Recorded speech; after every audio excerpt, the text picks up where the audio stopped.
Assalamualaikum warahmatullahi wabarakatuh. Halo, bertemu lagi dengan saya Bu Ika Sari Suprapti dalam materi sejarah peminatan untuk kelas 11 IPS.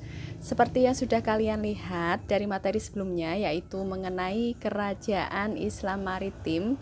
Sekarang kita melanjutkan materi selanjutnya, yaitu pengaruh Islam dalam kehidupan masyarakat Indonesia pada masa kini. Kerajaan Islam di Nusantara memberikan pengaruh besar yang masih bisa kita rasakan saat ini. Bahkan sekarang Indonesia menjadi negara yang memiliki penduduk beragama Islam terbanyak di dunia. Selain berpengaruh pada kepercayaan masyarakat Nusantara masa itu, ternyata kehadiran Islam tentunya juga mempengaruhi aspek lainnya untuk kehidupan masa kini. Yuk kita simak apa saja pengaruh Islam dalam kehidupan masyarakat Indonesia masa kini. Pengaruh Islam di Indonesia terlihat dari sistem pemerintahan, kehidupan ekonomi, perilaku keagamaan, bahasa, jaringan keilmuan di Nusantara, dan yang terakhir yaitu akulturasi budaya Islam dengan Nusantara. Pengaruh Islam yang pertama yaitu tentang sistem pemerintahan.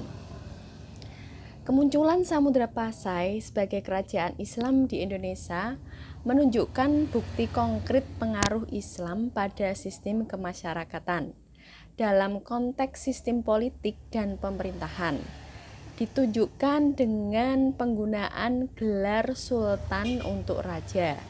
Dalam struktur pemerintahan Keraton Demak juga menunjukkan Islam telah mempengaruhi pola dan tatanan pemerintahan kerajaan-kerajaan di Indonesia, ditandai adanya jabatan penghulu. Pengaruh yang kedua adalah kehidupan ekonomi. Seperti yang kalian tahu, kerajaan Islam bertumpu pada perdagangan, bukan? Ternyata perdagangan antar pulau dan antar negara itu memiliki peran yang penting, seperti menghubungkan penduduk antar pulau maupun terjadi penyebaran budaya antar daerah. Selain kedua hal di atas, pelabuhan yang dulu menjadi tempat berdagang masih ada yang digunakan. Lokasi tersebut masih digunakan karena merupakan lokasi strategis untuk berdagang. Untuk pengaruh yang ketiga yaitu mengenai perilaku keagamaan. Di masyarakat Sumatera Barat mengakui perlunya norma-norma adat yang tidak boleh bertentangan dengan nilai-nilai yang ditetapkan oleh Islam. Adanya pepatah adat bersendi sara dan sara bersendikan kepada kitabullah memperkaya norma-norma adat di Sumatera Barat Islam. Di Jawa, memadukan antara upacara adat dengan dakwah Islam ditunjukkan dengan adanya grebek maulud.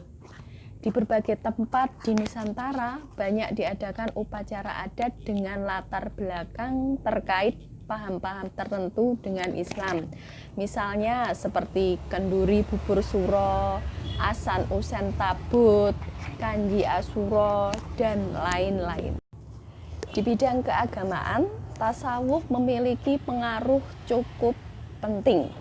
Menurut Kamus Besar Bahasa Indonesia, tasawuf adalah ajaran untuk mengenal dan mendekatkan diri kepada Allah, sehingga memperoleh hubungan langsung secara sadar dengan Allah. Ritual-ritual keagamaan masyarakat didasarkan atas ajaran tarekat.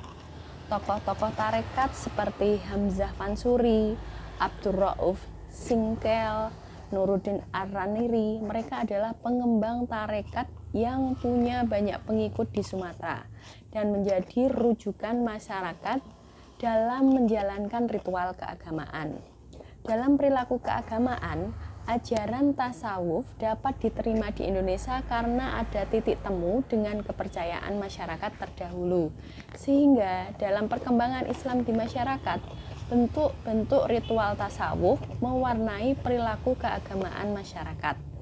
Beberapa tarekat berkembang di Indonesia dengan baik, antara lain Wadiriyah, Naksabandiyah, Satariyah, Rifaiyah, Qadiriyah, wa Naqsabandiyah, Sayyidiyah, dan lain sebagainya. Di Jawa ada wali yang menggunakan saluran kesenian untuk menyebarkan Islam. Yang populer adalah Sunan Kalijogo dalam penggunaan wayang untuk mendakwahkan Islam. Untuk pengaruh Islam yang keempat adalah bahasa. Bahasa Melayu menjadi bahasa yang tumbuh berkembang sejalan dengan penyebaran Islam serta pelayaran dan perdagangan Nusantara. Bahasa Melayu sebagai bahasa pergaulan antara bangsa sehingga disebut sebagai lingua franca. Bangsa Melayu tersebar ke mayoritas wilayah Nusantara seiring dengan pesatnya perdagangan pada abad ke-15.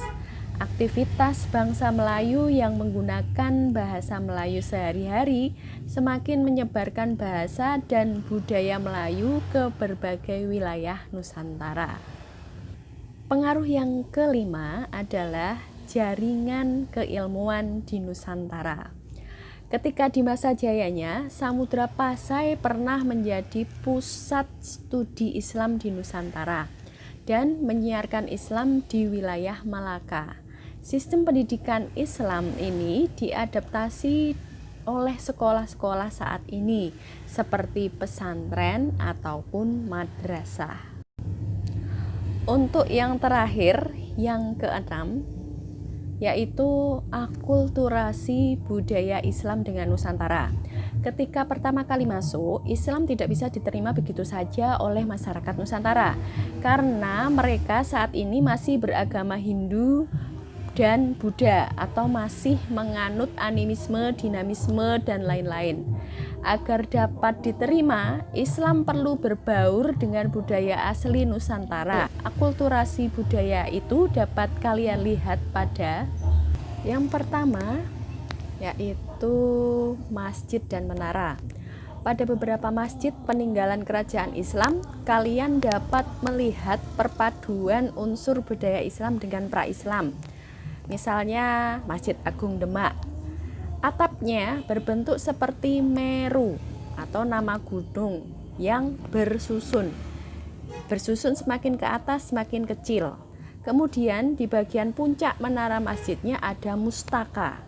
Perpaduan pra-Islam juga ada pada menara seperti Masjid Kudus. Menara Masjid Kudus mirip candi yang ada di Jawa Timur. Yang kedua adalah makam.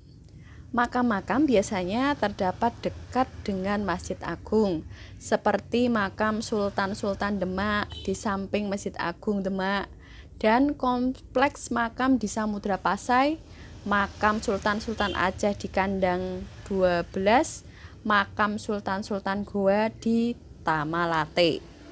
Yang ketiga, seni ukir. Pada masa Islam mulai berkembang seni-seni kaligrafi. Ini disebabkan karena seni ukir patung kurang berkembang karena adanya ajaran yang tidak boleh menggambarkan manusia atau hewan. Sampai saat ini, kalian masih bisa menemukan seni kaligrafi di banyak tempat. Untuk yang keempat, aksara dan sastra.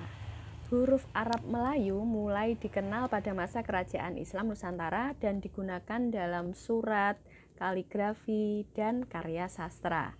Pengaruh Persia cukup kuat pada bidang sastra seperti cerita tentang Amir Hamzah, Bayan Budiman, dan cerita 1001 Malam. Ada 4 macam seni sastra pada masa Islam, yaitu yang pertama adalah hikayat.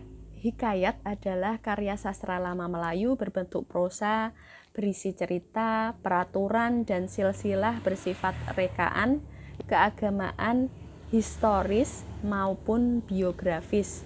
Contohnya seperti Hikayat Raja-Raja Pasai dan Hikayat Iskandar Zulkarnain. Yang kedua, babat. Babat adalah karya sastra kisahan berbahasa Jawa, Sunda, Bali, Sasak, dan Madura yang berisi tentang sejarah dengan balutan mitos. Contohnya Babat Tanah Jawa dan Babat Cirebon. Yang ketiga, suluk. suluk yaitu kitab-kitab tentang tasawuf, contohnya Suluk Sukarsa dan Suluk Wujil. Dan yang keempat, syair. Syair adalah sajak-sajak yang terdiri atas 4 baris dalam setiap baitnya. Contohnya syair pada nisan makam Putri Pasai di Minye 7. Untuk yang terakhir, pengaruh yang terakhir adalah kalender. Pernahkah kalian dengar perayaan Satu Suro di Yogyakarta? Itu adalah salah satu pengaruh Islam yang masih bisa kalian ikuti sekarang. Akulturasi budaya pada perayaan tersebut berawal dari penyempurnaan kalender Saka dengan kalender Islam yang akhirnya melahirkan kalender Jawa. Dalam kalender Saka ada nama hari seperti Legi, Paing, Pon, Wage, dan Kliwon. Sedangkan dalam kalender Islam ada nama-nama bulan seperti Muharram, Safar, Rabiul Awal, Rajab, Sya'ban, Ramadan, dan Syawal. Selain itu, nama-nama harinya adalah Ahad, Isnin, Sulasa, Arba'ah, Komis, Jumu'ah, dan Sabtu.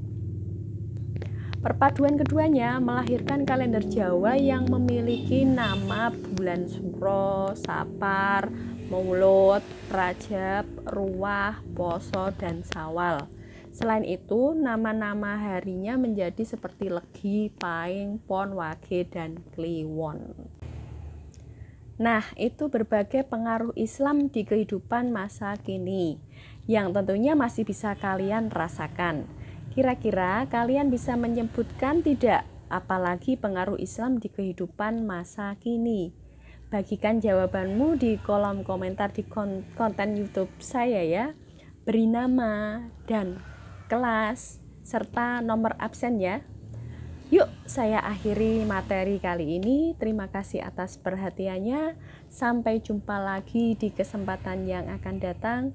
Wassalamualaikum warahmatullahi wabarakatuh.